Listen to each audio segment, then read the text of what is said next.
Normally I do this for Raptors W's, but Bowen Francis deserves it after what we just witnessed this afternoon at Rogers Center.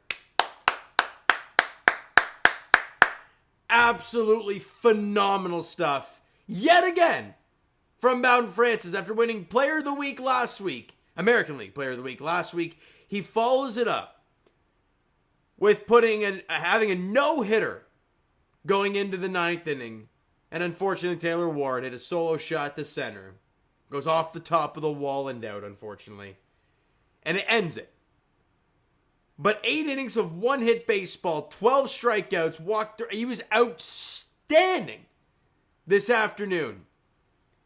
And it all just didn't feel real, right? For Blue Jay fans this year, we've been so used to misery, albeit we would have liked to see the no-hitter, but he has been some sort of revelation. From winning AL Player of the Week last week to keeping it rolling this one. And the key for me, and I said at the end of last video, he is now facing an Angels team who just saw him, right? He just played against the Angels. Let me pull it up here. Game logs. What day is today? 14th. 12 days ago. 12 days ago, he saw the same team, and he dominated them there. So what adjustments were they going to make? Well, he countered everything and flat out dominated the Los Angeles Angels. Now, yes, it's the Angels. They are pathetic. But who the hell cares? And his new two-seam, he's using his splitter that is looking really, really good. And he has been just breathtaking through the month of August. And that's really it, right? His month of August has been outstanding. That first start against the Yankees, well, he actually only went like a third of an inning, right? Allowed 1 hit, 1 run. I think it was the extra innings where we got walked off. I could be wrong about that, but I think that's what it is.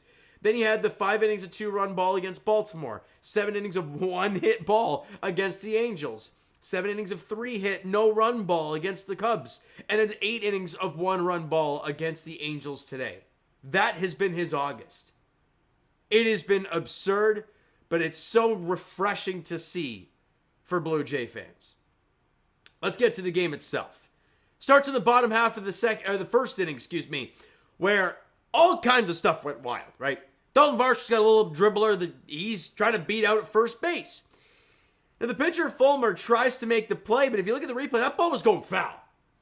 But he picks it up and tries to do some weird flip to the first baseman. It goes wide of him, and then goes the second baseman backing him up. Varsho, obviously flying past first base, trips up. Him and the second baseman get all tangled up. Both fall down, and you think, oh, there's interference. So Varsho's going to get second regardless, but the problem is the ball's still rolling. So that second baseman's got to get up and start going. Meanwhile, Varsho rounds second and goes to third. So what a weird play. And ends up with Dalton Varsho at third base with nobody out. Vladimir Guerrero Jr. at the dish, bounces one to the left side, down the third baseline. It stays fair, into the corner for an RBI double for Vladdy. Not your usual Vladdy double, not the ringing double off the wall. No, a bouncer that finds a hole. Isn't it nice? And Spencer Horwitz strikes out, but don't worry. Big Joey Loperfido comes up, and he does like the ball down in the zone. But he's made an adjustment with his swing. And since then, he's hitting like 400 or something like that. But it's minimal sample size. But he drilled this ball to right field for a base hit. But it was down the line enough that you thought, he can maybe try for 2 here. And he was thinking it right out of the box. Rounds first base, into second with a sliding double. And it's an RBI double for Joey. And the Blue Jays lead it 2-0. And we fast forward all the way to the bottom of the 8th inning where Vladimir Guerrero Jr. comes up and gets a hanging breaking ball and crushes it to dead center field. Kevin Pillar, you ain't making that play, bud. It's gone. His 27th home run of the year, and just like that, he has surpassed his home run total from last season. Blue Jay fans, do you remember where he was in, late June? Where he was, I believe he was in the single digits in home runs, and things were not pretty for him with the power, but he was starting to hit with contact. We're like, okay, is the power just gone now? Well, no. 27 home runs now for Vladdy, and he has a couple RBIs today, and a good day for him. But let's be honest, no one cares because it's all about Bowen Francis. Because we go to the top of the 9th inning, and the entire time, you get about the 7th inning, and people have already started to look at the hits column, and they're like, okay, we're not going to say it, but I see a goose egg. And then he goes through 7. But you also then look at the pitch count. And you're like, there's no way. With analytics and all this crap, they're going to find a way to take him out. Well, he goes out there for the 8th inning. And you're like, okay, whoa. Like, okay. This is interesting. And he gets out of it. No hits allowed. And we're like, okay. He has got 8 innings of no-hit ball.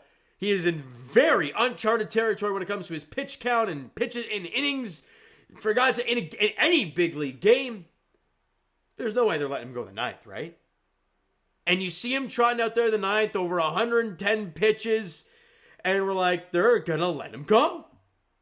And unfortunately, the leadoff guy, 91 middle away to Taylor Ward. He drives one to center. Varsho, as John Schneider said in his postgame, if he could have caught it, he probably would. It's like, yeah, he would have climbed that wall like he's freaking Spider-Man. Got up there and made the play if he could. But unfortunately, it went off that top of the wall, and it's a home run and probably hit the railing too. And it's a 3-1 game, and the no-hit bid is over.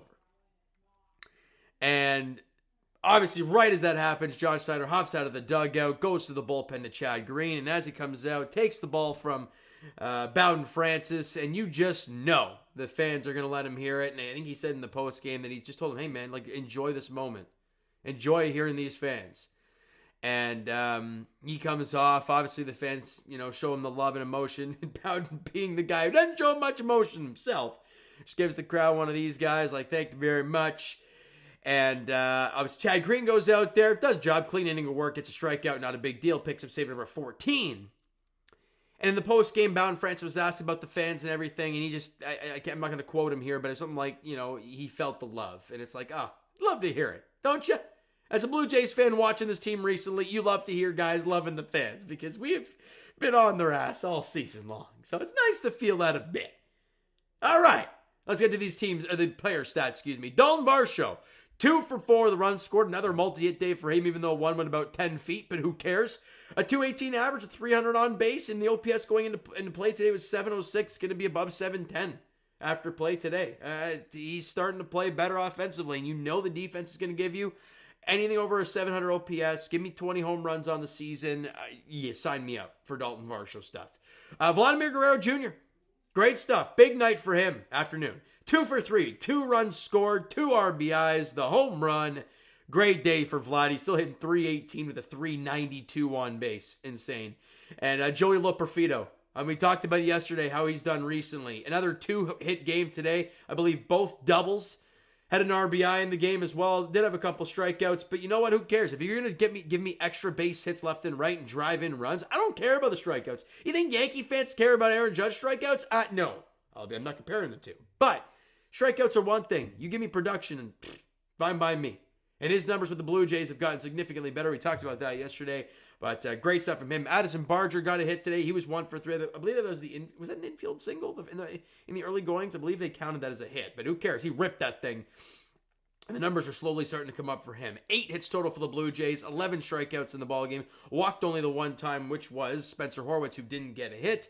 But he did a job elsewhere. Bowden Francis, like we mentioned, just ridiculous stuff. He's now 7-3 on the season. 8 innings. 1 hit, 1 run. 12 strikeouts. Career high. Walked 3 guys. Allowed the 1 home run, unfortunately. And Chad Green picks up the save. And Bowden Francis ERA now, guys. Remember what it was like 6.5? Actually, screw it. I'll show you guys what it was. So that's, where are we? Because he had a couple clean innings there. He had a decent outing there. Okay, so that July 10th against San Francisco, the ERA was 6.14. No good. It is now 4.02. Which is a pretty damn good 4-5 starter in your rotation as a number like that. And he deserves to be there, and he's got to continue to take this and run with this. His next outing is either going to be against the Red Sox or the Minnesota Twins. It's going to be a tough matchup, but hey, let's see what he can do, right? That's what this rest of the season is for the Blue Jays. Let's see what these younger fellas, less experienced guys can do for us. All right? The finale of the series is tomorrow. And look, I'd love to bring my you-know-what out, and I'm not going to say it. But we'll see how it goes. It's not easy to do so in a 4-game series, but the Jays are right there looking to win 4 consecutive ball games. All right? Tyler Anderson gets the ball for the Angels. And the last time the Jays faced him, I think we talked about this yesterday. Yeah, he was no good. 5 2/3, 6 hits, 7 runs, all of which were earned. The Jays had 2 bombs. He walked 4 guys and was no good. Even his last outing against KC, 6 innings, 12 hits, 5 runs, all of which were earned. He has not been good recently. And Kevin Gausman gets the ball for the Blue Jays in that one. His last start was against Cincinnati, and he was We'll see how it goes, though. Tomorrow afternoon, 1:37, first pitch at Rogers Center, right? So you know what, guys? That's going to do it for this one. If you enjoyed the video and the game today, because if you didn't, again, like I said yesterday, you're a nut job. Hit that like button, do appreciate it. Hit the subscribe button, you guys not done so already. Comment down below your thoughts on the video, thoughts on the game. Would you like, would you not like from today's game? For the Toronto Blue Jays, Twitter, Discord, Instagram, TikTok, all that stuff is down below, so follow up there if you haven't done so already. And I will talk to you guys tomorrow afternoon. Jays, Angels, the finale of the 4-gamer at Rogers Center, 1:37 first pitch. Tyler Anderson, Kevin Gausman is the pitching matchup. Thank you so much for listening and watching. I hope you enjoyed the video and this game today for show. Talk to you guys then.